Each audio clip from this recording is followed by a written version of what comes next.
Charles, we just recorded for 2 hours. We did. Now what do you want? We have to talk about our show. Okay. Who are we and what do we do? I am Martha Madrigal. And I'm Charles Tyson Jr. We are the hosts of Full Circle, The podcast. You are a beautiful white trans woman. I will take that. Of a certain age and tired beyond imagination. And you are a gorgeous black cis pan man who has shared my life for 10 years. And we're engaged. I put a ring on it. Yeah, you did put a ring on it. It's a pretty ring, too.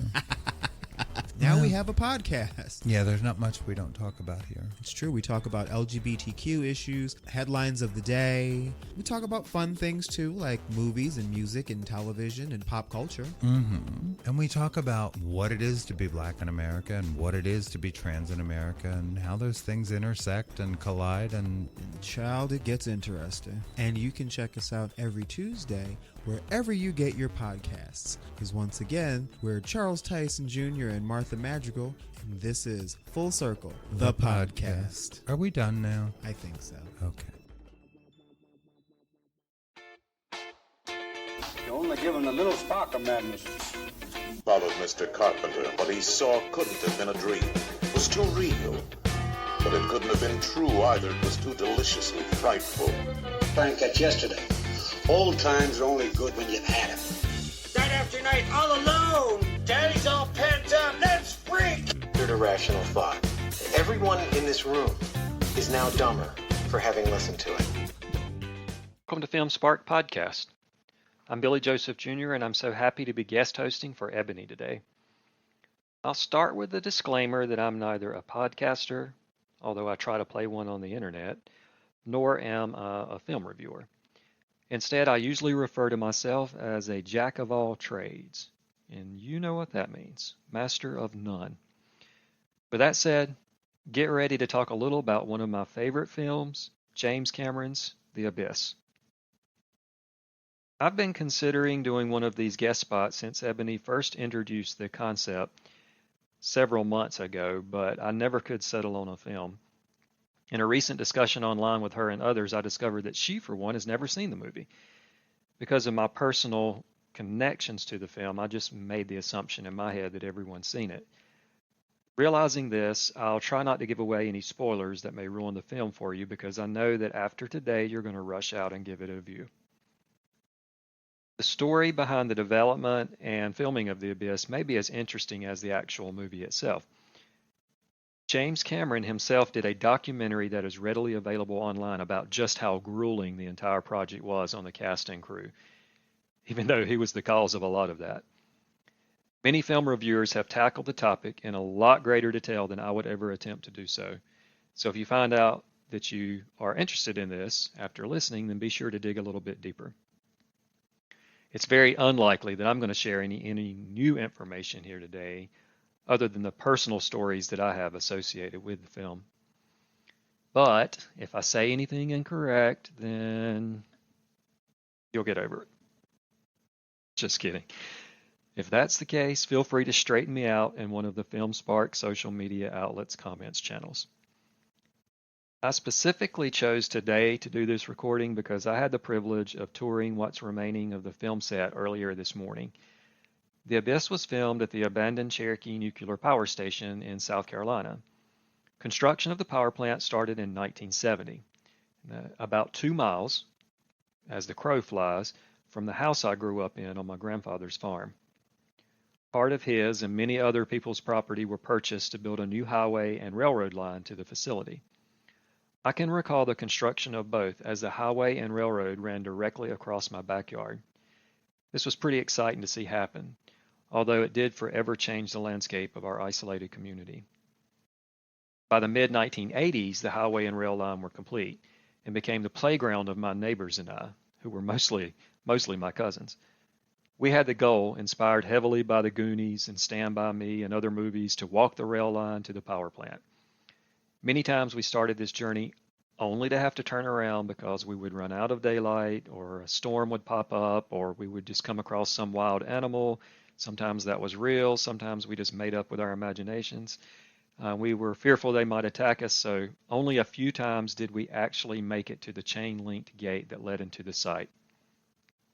But today, I was able to stand on the inside of that gate and look back at the railroad bed I had walked so many times, and also be inside that fence that I had so wanted to explore as a child and teenager. Well, enough reminiscing for now, but by 1988, the nuclear project had been abandoned, and the site was purchased by film producer Earl Owensby with the intention of converting it into a studio. Now, having been inside the site, there are so many massive buildings that a studio really makes perfect sense. Soon, he'd struck a deal with James Cameron, who was coming off blockbuster productions The Terminator and Aliens, to use the site for a project he'd been planning since Cameron was a school kid, an underwater sci-fi epic that came to be known as The Abyss. The world's largest underwater soundstage was born. When Cameron was considering locations, he decided to use a film set instead of actually filming in the ocean. Primarily, he thought this would control the environment and the costs, which is a decision that now could be looked at as laughable. Primary filming would occur in the largest of 3 nuclear reactor chambers by building the set and then flooding it with 7.5 million gallons of water. Because set construction was behind schedule from the start, when production started in 1988, filming actually had to shift to a smaller containment structure for some of the submarine and miniature work. Personally, I find all of this fascinating. Some of you may not. If you do, however, then dig a little bit deeper online. There's photographs and all types of information about this. The production of The Abyss was groundbreaking. The software that came to be known as Adobe Photoshop was invented for the project. Facial recognition software was designed for the film. If you've seen it, you'll know why. And once you see it, you'll understand why. And special diving masks were also created so that the actors' full faces could be captured by the cameras. This and other technologies would be further developed and are still being used today in and outside of the film industry. And initially, much of it was used in Terminator 2, which is probably hands down one of the most popular science fiction films that there is. All of this holds up really well, by the way, for making impressive scenes. These scenes are still good today. It's no surprise that this film would win the Oscar for Best Visual Effects in 1990. Filming was plagued with delays, and executives at 20th Century Fox were pressuring Cameron and co-producer Gail Ann Hurd, who was also his wife, by the way, to finish the project. The cast and crew worked tirelessly. Cameron was relentless, so much so that many of them have stated publicly that they would never work with him again. The actors and crew had to undergo extensive training, as 40% of all the filming was done underwater. This would nearly prove disastrous for Ed Harris, who almost drowned on set after a scene involving a breathing liquid. This is a technology that really does exist and was used in the film on rats, but he had to replicate it by holding his breath while looking like he was breathing and keeping his eyes open in this super chlorinated water. Despite this terrible set conditions, terrifying and humiliating experiences that have been reported by the cast, delays and controversies, principal photography would wrap at the end of 1988, at least $10 million over budget. This is a figure that's still debated by the studio and Cameron. Cameron and co-producer slash wife Gail Ann Hurd would be divorced within 2 months.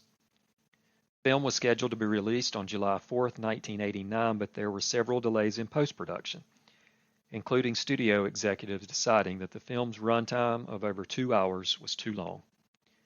Cameron had to cut an entirely new ending for the film and strike some of the original storyline for release in August of 1989.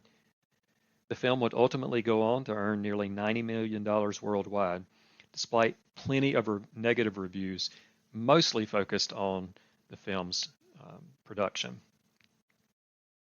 Today, you can watch either the theatrical version of The Abyss or Cameron's original director's cut. Personally, I like them both. It feels almost like 2 different films.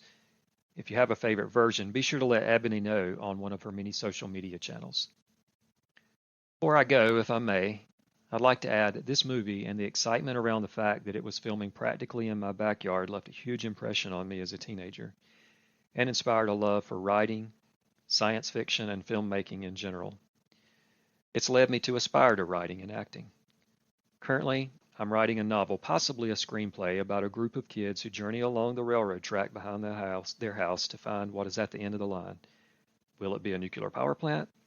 Possibly a movie in production? Will they discover some sort of alien? I don't know, because I haven't written the ending. But if you have any recommendations on that, then let me know. I'll ask Ebony to include my links as well in the episode description. Special thank you to Ebony for allowing me to be a part of FilmSpark, and a special thanks to you for listening.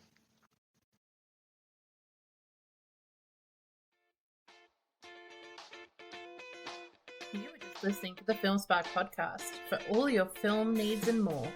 Like what you heard? Give us a shot. Follow us on Spotify, Apple, GoodPods and more. Or follow the socials at film_spark_pod. You know what? Just follow us on everything. Check out the link tree. linktr.ee/FilmSparkPod. Find us, follow us, give us a shout. We always want to hear from you.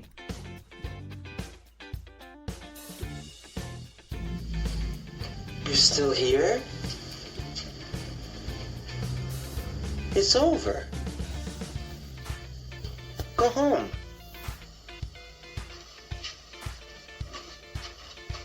Go.